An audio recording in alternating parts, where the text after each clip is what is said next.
आता मी ठरवलं आहे की स्वतःकडे जरा जास्तच लक्ष द्यायचं, म्हणून रात्री चिया सीड भिजत घातले आणि सकाळी उठल्याबरोबर मी दिवसाची सुरुवात चिया सीड्स घेऊनच केली. जरा थोडंसं डाएट करावं म्हटलं.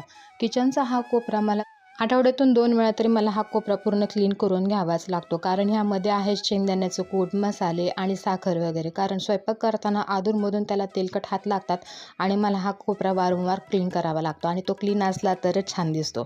दुपारी शिवचे पप्पा असे काही पार्सल घेऊन आले आणि माझा डाएटचा सकाळपासून ते दुपारपर्यंतचा प्रवास इथेच थांबला आणि माझी डाएट इथेच संपली. मग शिवसाठी मला बनवायचा होता मँगो ज्यूस.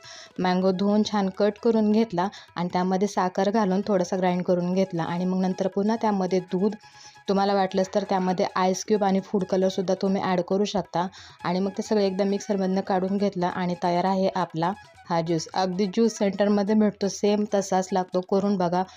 बऱ्याच ताई आपल्या असंच करत असतील, पण एकदा तुम्ही करून बघा. भेटूयात आपण उद्याच्या व्लॉगमध्ये. तोपर्यंत बाय.